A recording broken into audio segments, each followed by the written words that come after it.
Budget सत्र के दौरान आज श्वेत पत्र पर लोकसभा में जोरदार चर्चा हुई। वित्त मंत्री निर्मला सीतारमण ने यूपीए काल में अर्थव्यवस्था की बदहाली का आरोप लगाते हुए कहा कि मोदी सरकार ने कोयले को हीरा बनाया।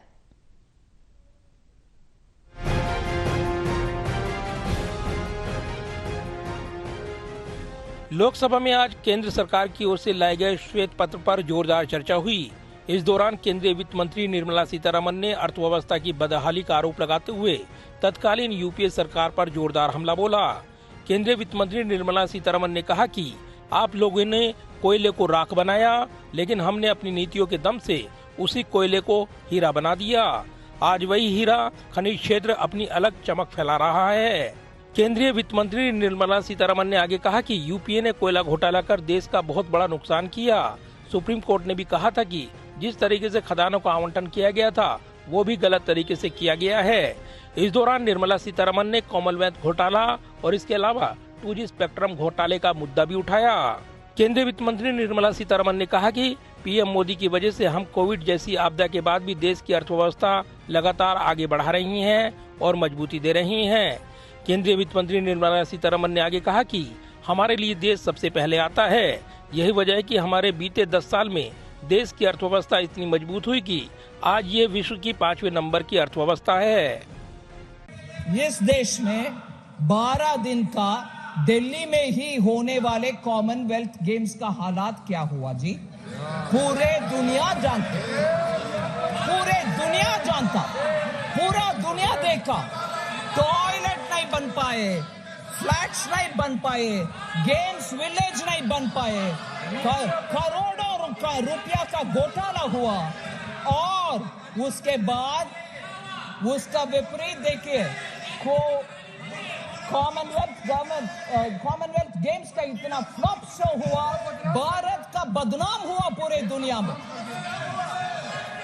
दिल्ली में ही 12 दिन का कार्यक्रम, उसमें कॉमनवेल्थ गेम्स के द्वारा पूरे देश में बदनाम हुआ, पूरे विदेश में बदनाम हुआ हमारा।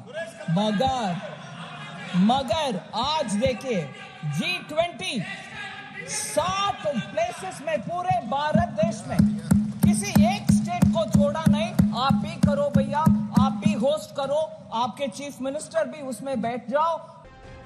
इससे पहले संसद में बजट पेश करते हुए निर्मला सीतारमण ने बताया था कि एफडीआई यानी फर्स्ट डेवलप इंडिया 2014-23 के दौरान 596 अरब डॉलर प्रत्यक्ष विदेशी निवेश एफडीआई आया है। ये 2005-2014 के दौरान आए एफडीआई से दोगुना था। इधर श्वेत पत्र पर पलटवार करते हुए चर्चा के दौरान विपक्ष ने भी जोरदार हमला बोला। कांग्रेस संसदीय दल के उपनेता गौरव गोगोई ने मोदी सरकार के 10 साल को अन्याय काल बताते हुए अर्थव्यवस्था की बदहाली के आरोप लगाए। साथ ही बेरोजगारी का भी मुद्दा उठाया। ये श्वेत पत्र एक श्वेत पत्र नहीं है, एक इलेक्शन स्टंट है, एक चुनावी एक ड्रामा है। ये अपने सरकार के जितने भी विफलताएं हैं उसको छुपाने का ये बहुत एक प्रयत्न है, एक साजिश है। लेकिन लोग इस साजिश में पड़ने नहीं वाले। लोग आपके श्वेत पत्र पे विश्वास नहीं करते। शायद आप ही के दल के सदस्य विश्वास नहीं करते, इसीलिए आज कोरम भी नहीं था, लोग बाहर चले गए, क्योंकि ये बातें ना सिद्ध हुई है ना प्रमाणित हुई है। और बार बार ये 10 साल से ये बार बार लोगों के सामने ये अपने झूठे अफवाह लेके जाते हैं। लेकिन उसके पश्चात भी भ्रष्टाचार पे ये बहुत इन्होंने अपनी बात रखी और बहुत हम पे आरोप भी लगाए। तो सर, जिस प्रकार से आज ये 10 साल से काम कर रहे हैं, अगर भ्रष्टाचारियों को किसी ने पनाह दिया है तो आपकी सरकार ने दिया है। अगर भ्रष्टाचारियों को किसी ने पनाह दिया है तो आपके दल ने दिया है। सत्ता पक्ष और विपक्ष के अन्य सांसदों ने भी चर्चा में हिस्सा लेते हुए इस दौरान खूब वार पलटवार किए। That what is a white paper? White paper is something which provides information of a specific issue, and in the sense when the paper was presented to all of us, it was not exactly a white paper. It was comparison of 2 government tenures of a decade of each. And what is expected really, a government may present a white paper, say on any issue, to make people aware of the nature and the scope of a problem and possible ways to resolve it. There was nothing but allegations on the previous government.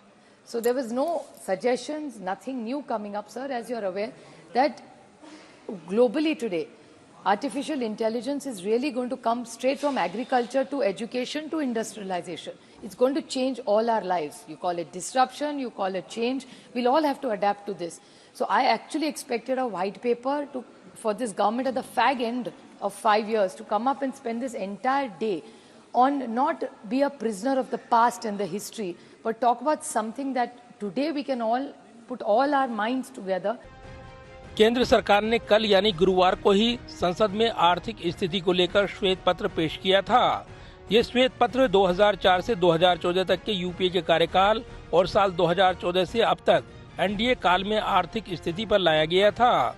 इस श्वेत पत्र में बताया गया है कि किस तरीके से यूपीए के काल के दौरान देश की आर्थिक स्थिति खराब थी और कैसे एनडीए के सत्ता में आते ही उन्होंने न केवल अर्थव्यवस्था को मजबूती दी बल्कि देश को विकास के नए मार्ग पर लेकर भी चले। आज देश साल 2047 तक विकसित भारत बनने के मिशन पर काम कर रहा है। कैमरामैन सुरभीर सिंह के साथ प्रदीप कुमार, टोटल न्यूज, दिल्ली।